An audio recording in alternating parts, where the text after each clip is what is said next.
Joe Kennedy doesn't have to just beat incumbent Ed Markey to win a Senate seat. He'll also have to trounce Chuck Schumer, Elizabeth Warren, Senate Democrats' campaign arm, and maybe Alexandria Ocasio-Cortez. The 38-year-old congressman and grandson of Robert F. Kennedy will confront a buzzsaw of Washington Democrats if he takes the leap to challenge the Massachusetts senator, a move that would create a massive distraction for the party in a safe Democratic state amid a battle for both the White House and the Senate majority. That kind of INTR party fighting is not good in the long term. And I don't think it will be good for Joe Kennedy, Senator Jeanne Shaheen, DNH, warned. I'm a survivor of the Ted Kennedy, Jimmy Carter fight. I know how long those sentiments last. With Kennedy flirting with the race and leading in early polls, Markey has moved quickly to shore up support from both the Washington establishment and prominent progressives. Representative R.O. Khanna, D. California, has endorsed him, and Schumer said the party is fully behind Senator Ed Markey. Kennedy called Schumer about the race, but the Senate Minority Leader didn't divulge what was said. Markey also asked Ocasio-Cortez for her support, according to a source familiar with the matter. The liberal firebrand said endorsing Markey is in the realm of possibility. Kennedy isn't without allies. Senator Kyrsten Sinema of Arizona, a moderate Democrat who served with Kennedy in the House, is urging him to run and told Markey of her decision on the Senate floor Wednesday afternoon. Joe Kennedy is an outstanding champion for his state, Sinema said. He's a fresh thinker who can bring people together to get things done. He will make a terrific U.S. Senator, and I couldn't be more proud to support my friend. But the support of Schumer and moderate Senator Joe Manchin, D.W. Virginia, for Markey, along with the incumbent's close relationship with Ocasio-Cortez as original co-sponsors of the Green New Deal, demonstrates that the potential Senate race won't revolve around ideological conflicts like the GOP's Tea Party wave of a decade ago. Instead, the contest is shaping up to be generational, the youthful Kennedy and his famous family brand against Markey's 40-plus years of service and lengthy liberal record. I don't understand how anyone wants to run against him. I mean, he is the progressive leader on climate in the United States Congress, Khanna, a leading liberal lawmaker, said of Markey. The progressive base is 100% for Markey. It's 110% for Markey. I would tell Joe to wait, Manchin, the Senate's most conservative Democrat, said. Those type of fights when two people are aligned ideologically? What's the fight? The Massachusetts delegation is behind Markey, save for 3 members who have yet to weigh in, including progressive star Ayanna Pressley, who upset longtime Representative Mike Capuano in a primary last fall. Kennedy's challenge to the old guard has perplexed senators, who see him as trying to climb the political ladder at the expense of his state's seniority.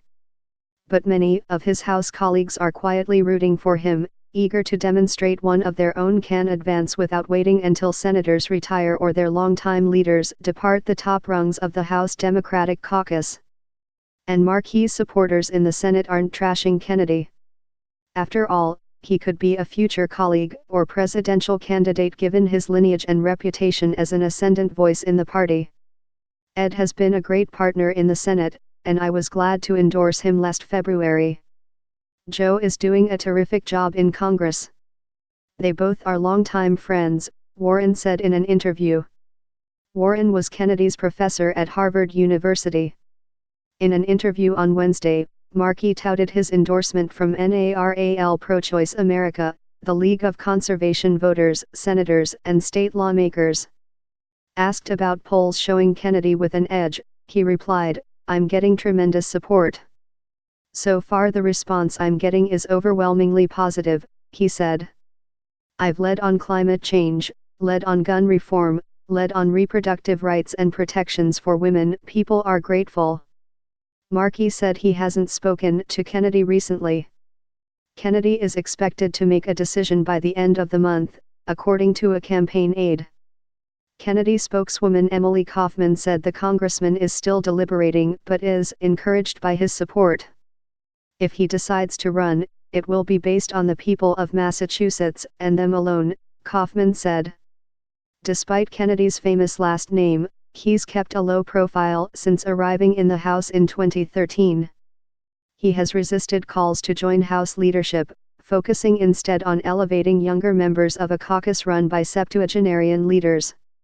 He did deliver the State of the Union response last year, a job usually reserved for the party's rising stars, although his speech is mostly remembered for the prominent smudge of lip balm that some viewers mistook for drool.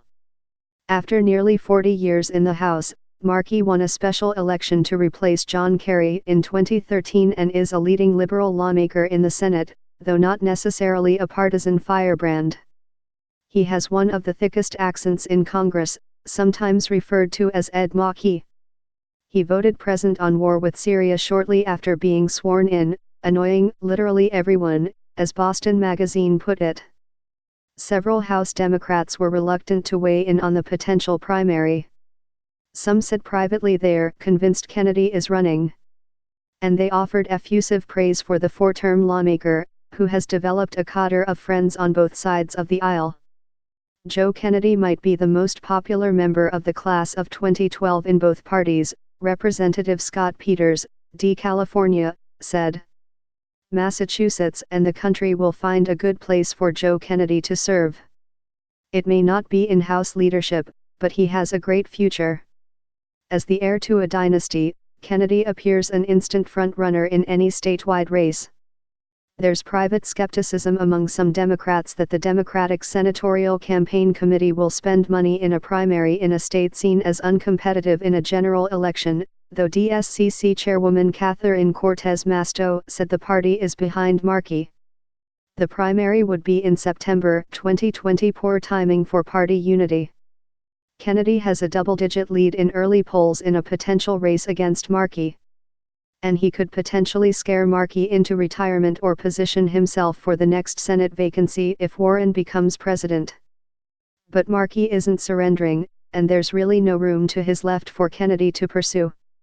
He's telling fellow senators that he is not retiring and will run hard against Kennedy, according to those who have spoken with him.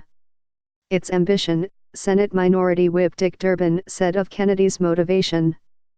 For Ed's sake, I don't want a primary. He's clearly running for re-election. And I'm going to help him in any way I can. The show of support from top Democratic leaders and progressives suggests there's some worry that Markey could lose to Kennedy or at a minimum drain money from the party's coffers. So if Kennedy runs, Democrats are preparing for a wild ride. That's life in a blue state, said Senator John Tester, Demont, a former DSCC chairman.